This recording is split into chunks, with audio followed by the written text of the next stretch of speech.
Olá, meus amigos. Deus abençoe a vocês, que o dia de hoje, esta sexta-feira, seja magnífica para cada um de vocês. E se por acaso você é aquela criatura que foi vítima de macumba, hoje é dia de libertação especial em todo o trabalho da Igreja Universal do Reino de Deus.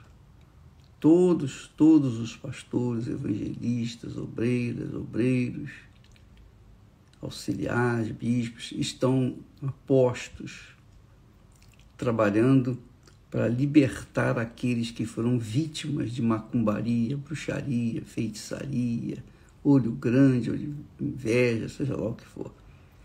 Sexta-feira 13, nós só vamos ter uma outra sexta-feira 13, parece que só no ano de 2026, se eu não me engano.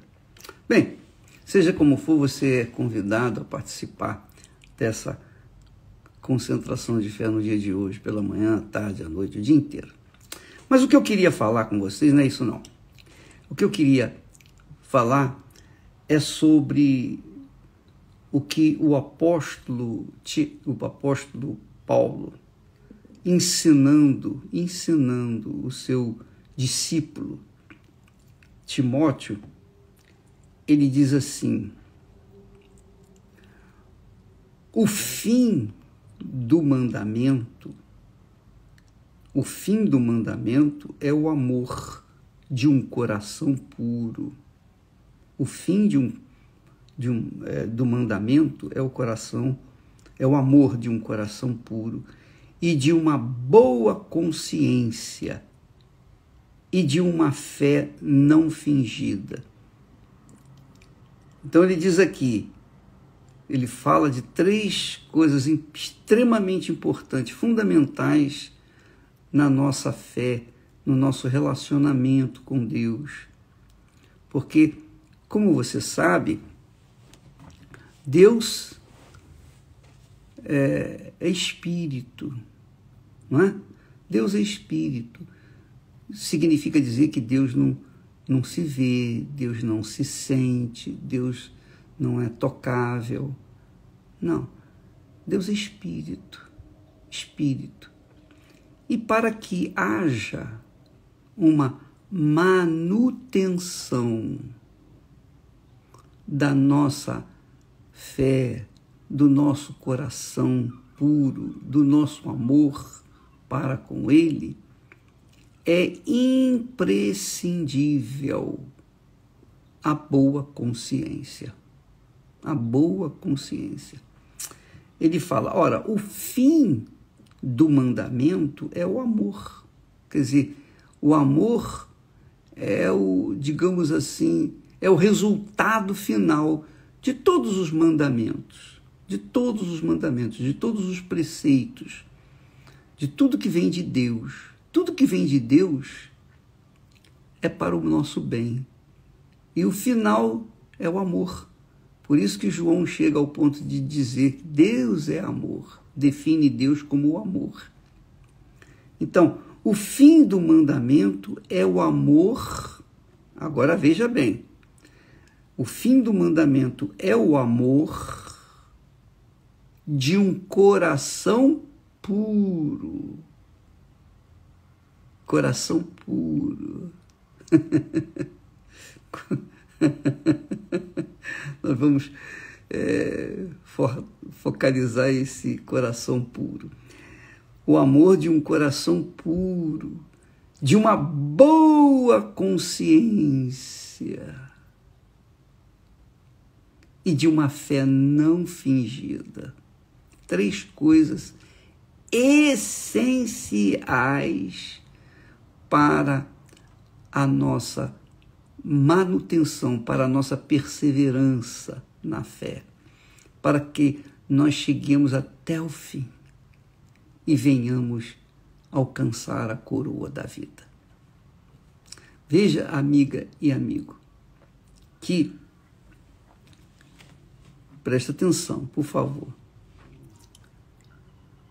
o coração puro é um coração limpo, é um coração desprovido de malícias, de maus olhos. É um coração como de uma criança.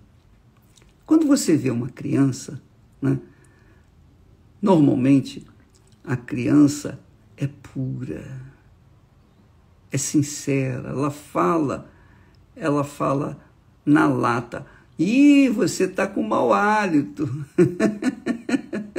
A inocência dela, ela não está pensando em te criticar, mas ela está falando o que ela está sentindo. Quer dizer, ela é uma criatura pura, inocente, ela não está vendo consequências, porque ela é tão pura, tão transparente, tão sincera, né?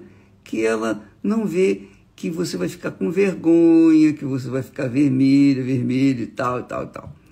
Então, o coração puro, imagine uma criança. Imagine, por exemplo, o sorriso de uma criança. Quando você vê uma criança sorrindo, você vê a pureza do seu coração. A criança não ri forçada, ela não finge que ri, é ou não é? O adulto, sim. Os adultos fingem, mas a criança não finge. É por isso que Jesus disse que quem não recebeu o reino de Deus como uma criança não pode entrar nele. Então, o amor tem que ser de um coração puro, transparente, um coração autêntico. Isso é o amor. E de uma boa consciência. A consciência todo mundo sabe, o adulto sabe o que é a consciência. Talvez a criança não saiba, mas o adulto sabe do que é uma boa ou do que é uma má consciência. Quando nós cometemos alguma falta, alguma falha, algum pecado, imediatamente, automaticamente, a nossa consciência dói. É ou não é? Não dói? Não dói a sua? Eu lembro que muitas vezes a minha consciência doeu, quer seja por um pecado, por uma falha, por uma palavra que eu coloquei de forma indesejável, mas eu falei na hora da ira, na hora da revolta, a gente fala pragas, a gente fala um monte de coisas que a gente não queria falar. Isso é normal. Mas o importante é que quando nós erramos, qualquer que seja o erro, por menor que seja, a consciência lateja. A consciência. Porque a consciência é como se fosse um termômetro da alma. Quando a consciência lateja, então a pessoa ela fica em dúvida. É ou não é? É porque ela sabe, a pessoa sabe que ela cometeu uma falta, uma falha, e que ela vai colher as consequências, os frutos daquilo. Então, uma boa consciência. E ele fala de uma fé não fingida. Uma fé não fingida. Quer dizer, uma fé autêntica. A fé fingida era a fé dos hipócritas, dos fariseus, dos escribas, que conheciam bem a Bíblia, porque eles copiavam a Bíblia. Escribas eram aqueles que copiavam a Bíblia, os mandamentos, os profetas, os salmos. Então, esses escribas conheciam a Bíblia de cor e salteado, porque eles não faziam outra coisa na vida. Desde que aprenderam ler e escrever, eles só faziam copiar a Bíblia. Copiar. Todos eles copiavam. Então, eles tinham um conhecimento vasto, enorme do que estava escrito. Mesmo assim, a fé deles não era autêntica, não era transparente. Era uma fé fingida, hipócrita. Eles fingiam que criam para os outros, para mostrar para os outros que eram leais, fiéis a Deus.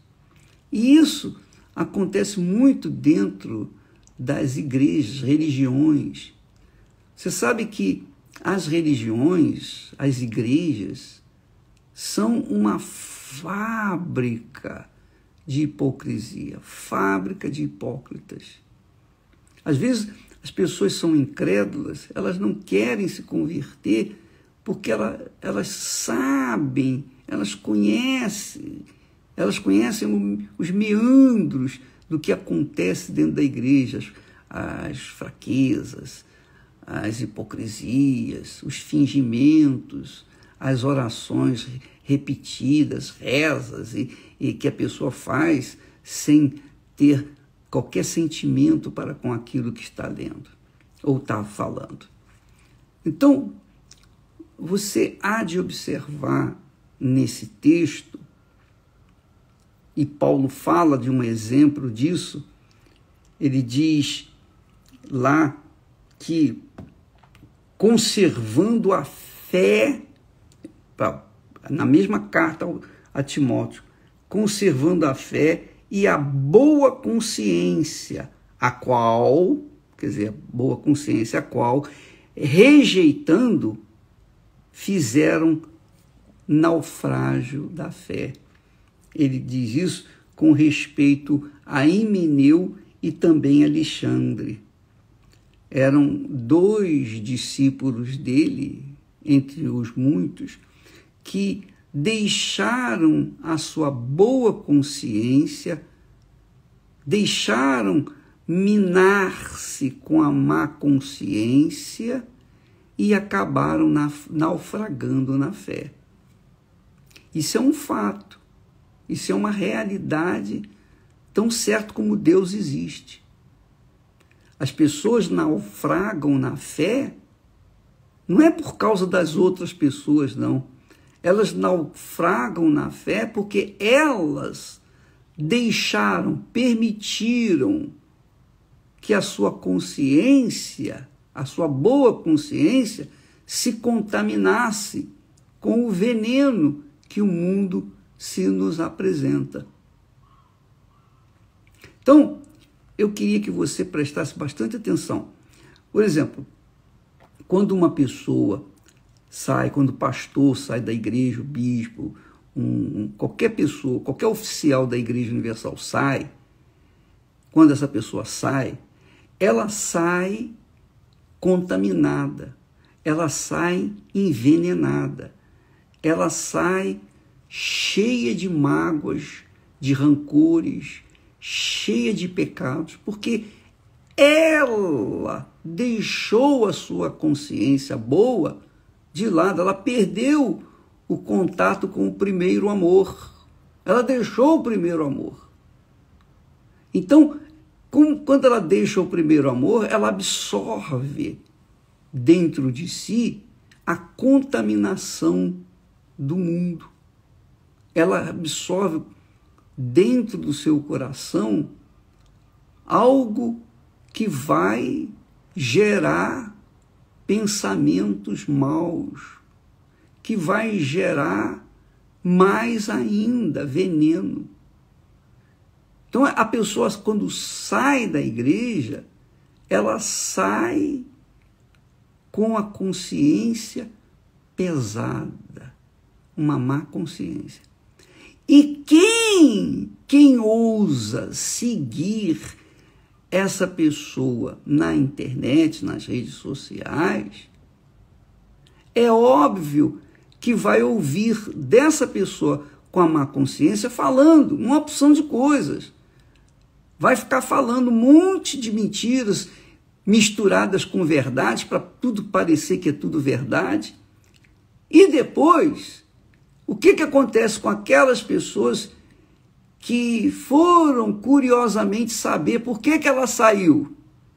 Sabe, aqueles intrusos, aquelas pessoas que gostam de fofoca, aquelas criaturas que gostam de saber o porquê, qual a causa, querem saber os meandros, querem saber o que está acontecendo, o que está acontecendo na igreja. Quer dizer, são pessoas que vão seguindo o caído, e é óbvio que essas pessoas vão contaminar suas mentes, vão contaminar suas boas consciências e acabam se perdendo também.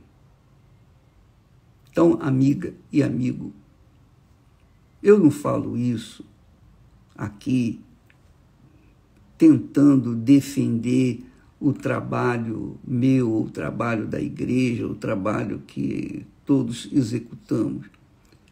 Eu não preciso defender.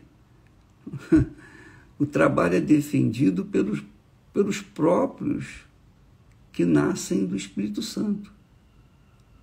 Então, o próprio trabalho se defende por ser um trabalho de acordo com a vontade de Deus. Eu não sou perfeito, nunca fui perfeito. Eu nasci com defeito fisicamente e tenho meus defeitos, tenho minhas falhas, tenho as minhas fraquezas, cometo os meus pecados, eu os cometo, claro. Às vezes eu os faço de forma inconsciente, inconsequente. Mas por quê? Porque eu sou um vaso de barro, eu não sou nada. Eu sou um servo. E se Deus me confiou um trabalho, uma responsabilidade, Ele sabia que Ele não poderia contar com perfeição em mim. Ele sabia, Ele sabe disso. Ele não encontrou perfeição em nenhum dos homens que usou no passado. Todos caíram, todos falharam, todos tiveram suas fraquezas, suas falhas, seus erros.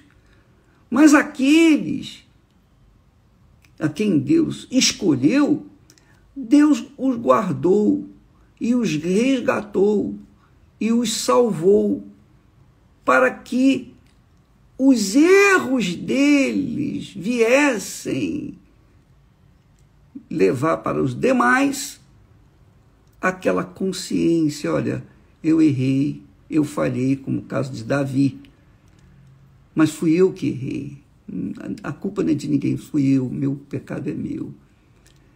Então Deus permitiu tudo aquilo com Davi, sabendo que ele ia cair, sabendo que ele ia falhar, sabendo de tudo, e deixou registrado, sabe para quê? Para que você e eu, nós aprendêssemos a conviver neste mundo hostil e colocássemos então a nossa barba de molho para não vir cair no mesmo, incorrer no mesmo erro. E mesmo assim a gente acaba falhando, porque nós somos homens. Nós somos barro.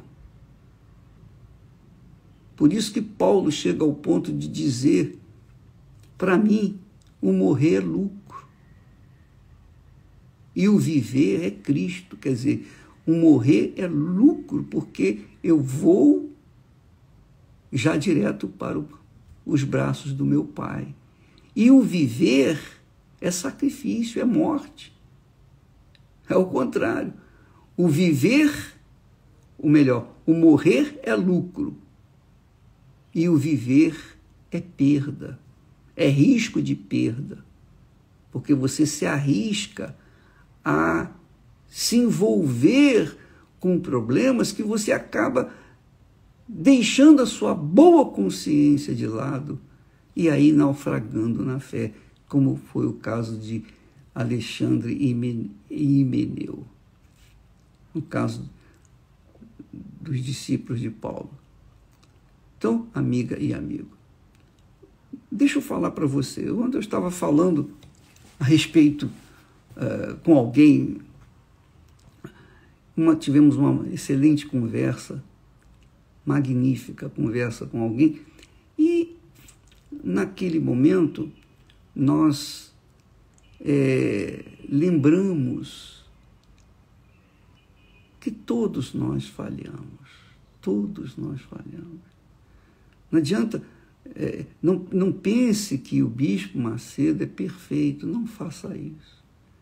Eu sou um servo de Deus, servo é servo.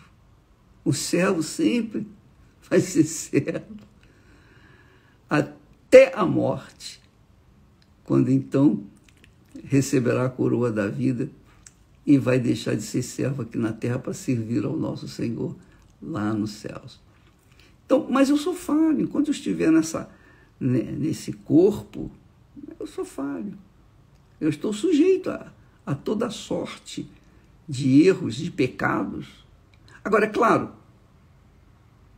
como é que eu posso manter a minha boa consciência? Porque mantendo a minha boa consciência, eu mantenho a minha paz com Deus. E se eu estou em paz com Deus, eu estou em paz comigo mesmo, que é o importante. Se as pessoas não estão em paz comigo, o problema é delas. Mas se eu estou em paz comigo, é porque eu estou em paz com Deus. A minha consciência logo aponta que eu estou em paz. Eu não errei, eu não falhei. Contudo, se eu cair, se eu pecar, imediatamente a minha boa consciência vai latejar e eu vou, se eu não resolver esse problema, se eu não der uma de Davi e confessar o meu pecado, então aquele pecado vai crescendo, crescendo, crescendo, e eu acabo perdendo a boa consciência, e perdendo a boa consciência, eu vou perder a fé. E perdendo a fé, eu perco a minha salvação. Porque a salvação é pela fé. A salvação é pela fé. A salvação é pela fé. Então, para que eu possa manter a minha salvação em dia, eu tenho que manter a minha fé em dia. Para que eu mantenha a minha fé em dia, eu tenho que manter a minha boa consciência em dia. Para que eu possa manter a minha boa consciência em dia, eu tenho que fugir do pecado. Eu tenho que fugir desse mundo. Eu tenho que fugir de cair em tentação. E eu posso falar isso para você. São 57 anos que nós vimos servindo ao Senhor Jesus. Que Ele me salvou, me batizou com o Espírito Santo, etc. Eu falhei? Eu falhei. Eu errei? Eu errei. Eu pequei? Eu pequei. Mas por que eu ainda estou aqui vivo? Porque eu me consertei com o meu Senhor. Eu achei graça, aí vem a graça de Deus. Eu achei misericórdia da parte de Deus que me convenceu do meu pecado. O Espírito Santo falou, você está errado. Então eu me submeti, pedi perdão, confessei os meus pecados, me lavei, fiquei purificado. Então eu mantive novamente a minha boa consciência. Minha consciência estava limpa, meu coração estava puro e consciência limpa e a fé que agrada a Deus. Então, minha amiga, deixa eu repetir isso para você não se esquecer. Para que eu possa manter a minha fé, a minha comunhão com Deus, fé é certeza, convicção, comunhão com Deus. É uma ponte entre eu e Deus, é um canal de comunicação entre eu e o Deus Todo-Poderoso. Então, esse é o canal, é a fé. Então, a certeza. Para que eu mantenha essa fé pura, eu preciso manter a minha consciência pura. Porque a minha consciência pura vai gerar uma fé pura. Mas se a minha consciência falhar, se a minha consciência latejar, significa que eu arranjei um pecado, eu cometi um pecado. Cometendo aquele pecado, a minha consciência fica manchada e a minha fé fica neutralizada. Então, uma coisa vai dependendo da outra. E E é isso que faz muita gente cair na tentação. Você cair, Deus sabe que todos nós caímos, todos nós falhamos, todos nós erramos. Deus sabe. É por isso que Jesus manda que a gente manda a gente vigiar e orar, para que nós não entremos em tentação e não venhamos cair em tentação. Então a pessoa tem que estar permanentemente vigiando, guardando a sua boa consciência. Porque é mais preciosa você guardar a sua consciência, é mais precioso você guardar a sua consciência, a sua boa consciência, do que propriamente você querer fazer trabalhos evangelísticos, querer fazer a obra de Deus, querer ajudar as outras pessoas. Porque antes de você ajudar alguém, você tem que se ajudar a si próprio. Como é que você pode salvar alguém se você está se afogando? Então eu parto do seguinte princípio. Primeiro é a minha salvação.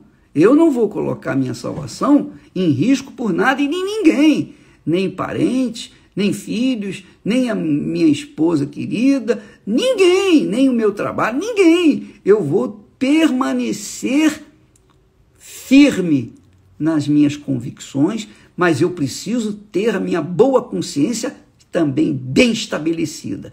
Uma vez a minha consciência estando bem estabelecida, tranquila, então a minha fé será limpa, o meu coração estará puro, o meu amor para com as outras pessoas, para com as criaturas que estão ao meu redor, esse vai estar sempre sendo renovado.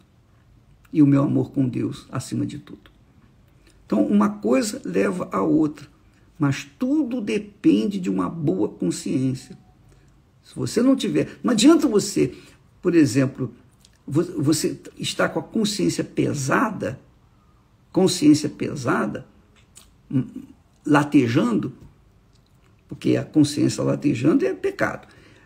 E você fazer a obra de Deus, mandar demônio embora. Você pode até mandar demônio embora. Você pode até pregar o evangelho. Você pode até curar os enfermos. Você pode até profetizar. Você pode fazer a obra de Deus. Mas isso não significa que você é a oferta que Deus aceita. Então, sua oferta não serve, embora o seu trabalho pareça aos olhos humanos um trabalho magnífico. Então, antes de eu fazer, primeiro eu tenho que ser. Entendeu? Antes de você fazer, você tem que ver o que você é. Porque se você não é, como que você vai fazer?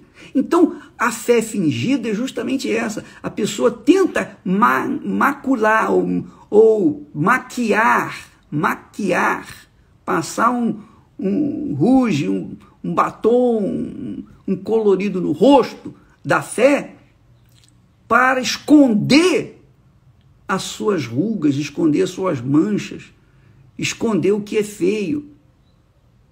Mas ela parece linda, maravilhosa. Você vê na televisão é uma coisa, mas quando você vê pessoalmente, eu pensei que era assim. Pois é. Então, para você fazer, primeiro você tem que ser. Primeiro você tem que ser. Para você ser de Deus, você tem que manter uma consciência limpa, pura, imaculada, um coração puro, uma fé não fingida. Bacana, né? Muito bacana. Você veja que a fé é algo muito inteligente, a fé sobrenatural, porque a fé natural é uma fé passageira, é a fé sentimental, é a fé de querer ver para quê. Mas a fé autêntica, inteligente, a pessoa crê para então ver. Então, amiga e amigo, fica esse conselho. Talvez você tenha se confundido aí com essa minha mensagem, mas você deve ouvir novamente. E está aí no Instagram, fica para sempre aí, você pode ver quantas vezes você quiser. Mas amanhã eu vou falar mais sobre a esse respeito, porque esse é um assunto extremamente importante. E preste atenção, muita atenção. Se você tem uma má consciência e conta com a graça de Deus, você está se enganando. A graça de Deus não funciona sem a fé. Paulo fala: sois salvos pela graça, mediante a fé.